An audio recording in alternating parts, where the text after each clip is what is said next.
Tyler, I don't know if we've talked about this much, but I have a dog. She's a golden doodle. And we adopted her earlier this year from a rescue. We haven't we haven't talked about it that much because I feel like she's well behaved and doesn't make your life that much crazier. Is that It's true. true? Yeah, Okay, she's very well behaved. So whoever had her before trained her well. that's excellent. Because she's, I don't know, 7, 8 years old, something like that. My wife actually mentioned that in one of the recordings of these episodes, you can hear her rattling her collar around, which Cameo. I didn't notice in the editing, but that if you're an eagle-eared listener, you might pick up on that. Eagle-eared, is that a thing? It is now. Anyway, Yeah. what I was going to say is we took her to get groomed today. She needed a haircut because she's a golden doodle, which means she doesn't shed, which is great, but it also means you have to trim their hair every once in a while. That's true. How often do you do that? Well, probably not as often as we should, but this is the first time we've ever had a dog, so we're still trying to figure it out. You can't confess stuff like that on the internet. I just want to warn you, but no. No, that's cool. That's cool. I also have a dog that does shed, but the trade-off is I don't have to get it groomed. I just brush once in a while, and that's all the maintenance he needs. It's great. He's a whippet. All That's a fun. breed of dog. If it He likes to run. loves to run. Yep, very fast.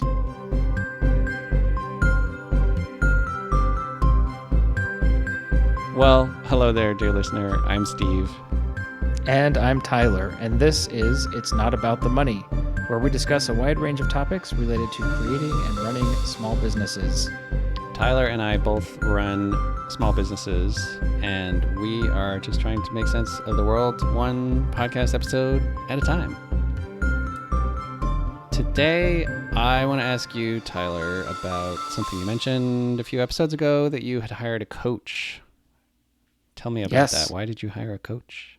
there's so many things. There's so many ways I could answer that question, I suppose. But Other than really, following the advice of Steve Litvin and Rich Chandler, is it? right? Yes, Prosperous in the Coach. prosperous I was coach. like, if you're a coach, you ought to have a coach because that demonstrates that you believe in the idea of coaching, if nothing else. That's right.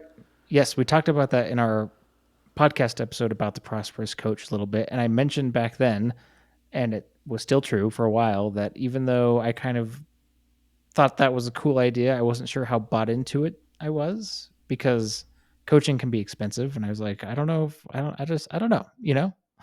But to their point, if I'm trying to sell coaching to other people, I should probably believe in it, right? And it actually was a combination of having that seed planted in my mind by reading that book and also having experiences with my own clients that were really positive.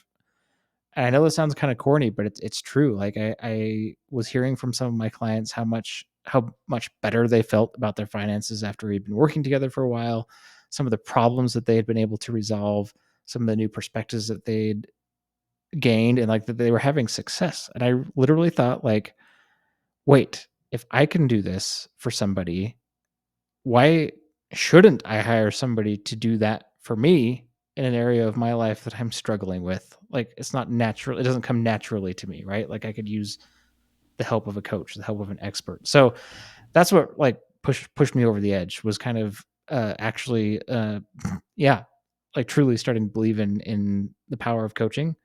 That makes sense. What kind of a coach is it? Oh, I hired a coach to help me be healthier. so Okay. so something that I've always struggled with is consistently exercising and eating well. Right. So I actually Mm-hmm. was looking at a chart. I'm kind of a nerd. And so I've been tracking my weight since 2012.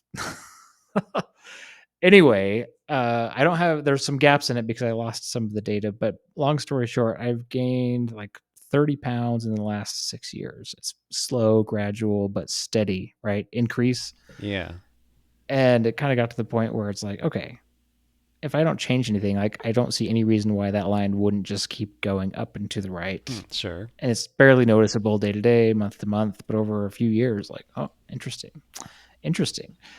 And like, I go through phases where it's like, oh, I want to eat better. Okay, so I eat better for like a week, and then I'm like right back to McDonald's, baby. Or I'll exercise. I bought some dumbbells. I got an exercise bike, use them for a while. It's just hard. It's just it hasn't been my thing. Whereas I'm really good at budgeting and personal finance and staying consistent with that because I enjoy it. I understand it. I'm good at it. Not the case for me with health and exercise. And so, well, nutrition and exercise, I should say. So that's what I decided to focus on with my own coach. Okay, that's an interesting angle that we kind of mentioned in the what was the episode? Outsourcing or something like that. About the things that you're really good at, like do those, but then the things that you're not so good at, maybe hire somebody to do that stuff. Yeah. I hadn't thought And about it this way before. I mean, it's a little bit of a twist on that, right? Because I really haven't hired them to do anything for me.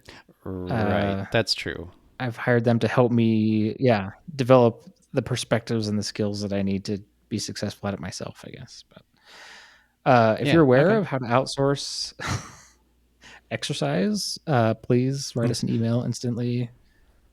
Right. And That you can become very rich with that. yes, So how long have you been working with this coach now? it feels like a long, long time, but actually, it's just been about 2 months. Okay. It's crazy. Yeah, I'm just looking at my calendar here. What has it been like so far? It's actually been pretty great. So I was like, really, they had a similar system to how I do it with my clients, free consultation, right? Learn about them. Or they were asking me questions. What were my goals? What was, why did I want to coach? Like, what was I hoping to achieve? All that kind of stuff. And I was like very conservative. I'm like, I don't want to be a bodybuilder. I don't want to be super lean. I just like want to become the kind of person who exercises consistently, even if it's not very intense, even if it's not going to get me jacked or whatever, right? I just want to like have the habits.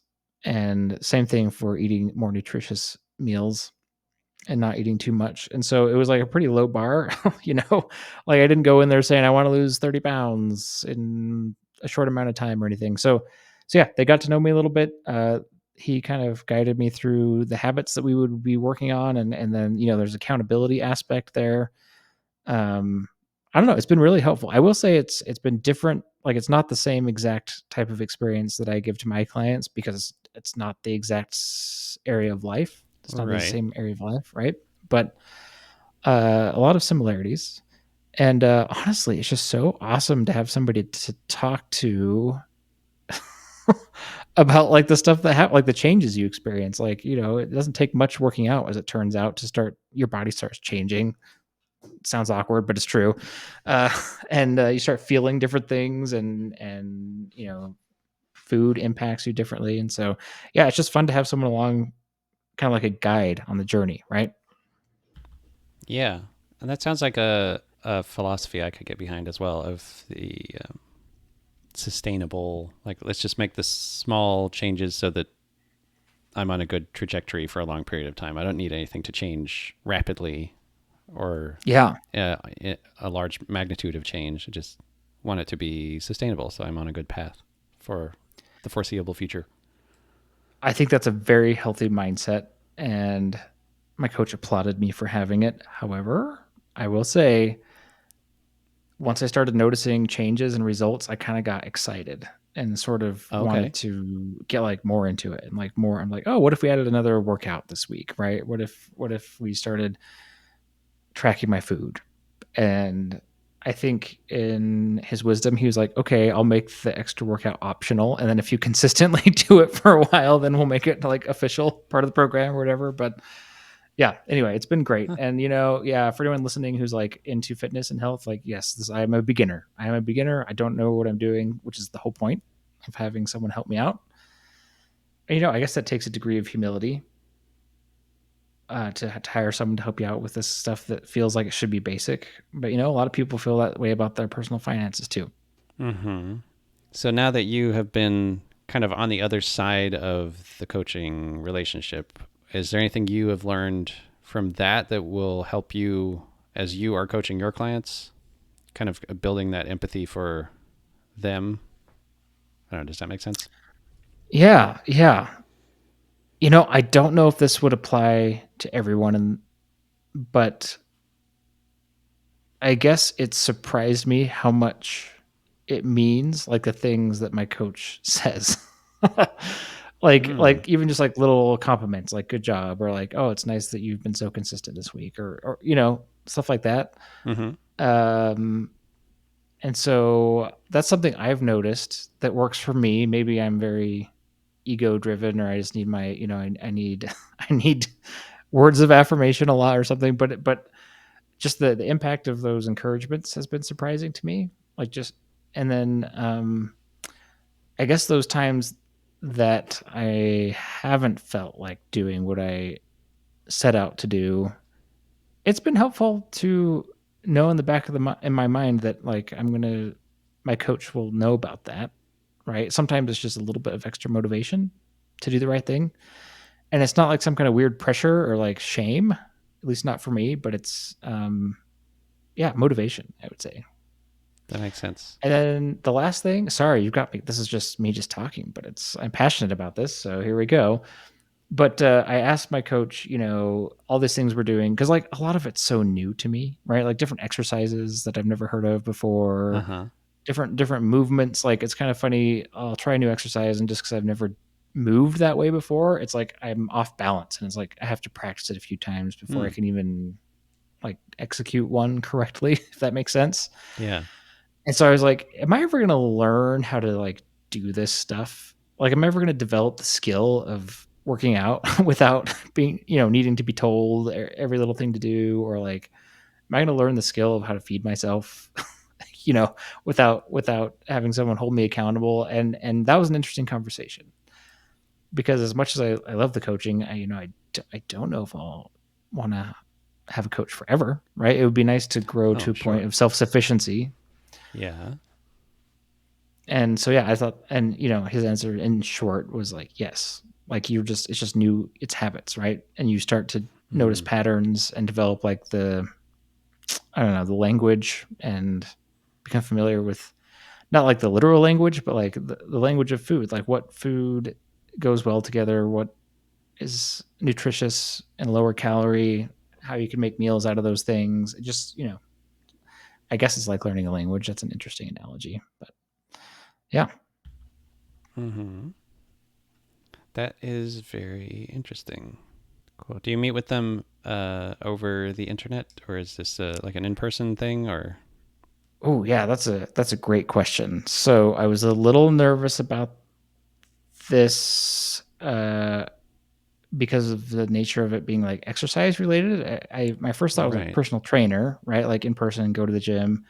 That does not appeal to me at all. So this is a remote coach. So yes, there is Huh. an app that we use to like schedule our video call. It's video calls, right?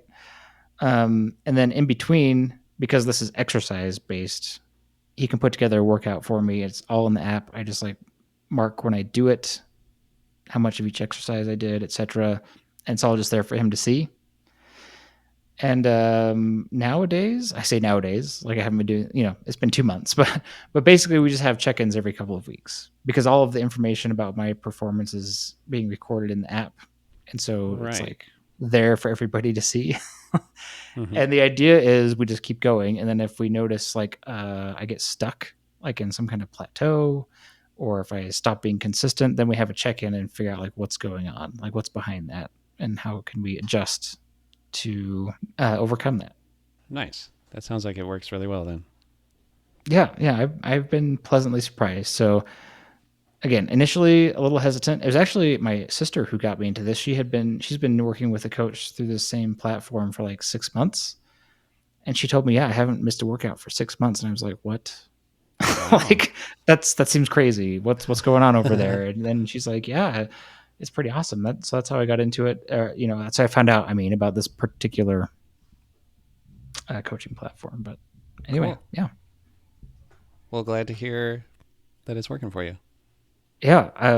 Have you ever thought about getting any kind of coach for anything?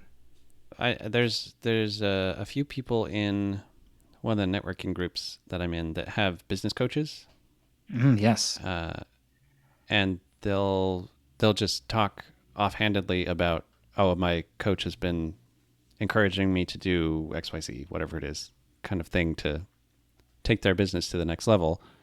And I think at the point where I'm at right now, I don't know that I have quite enough going yet where I need that extra Sure. help getting Yeah. to the next level, but I can see that at some point down the road, I will probably want that where I can recognize like I've hit the wall in this area and I know there's a way to get over there, but I don't know what it is myself.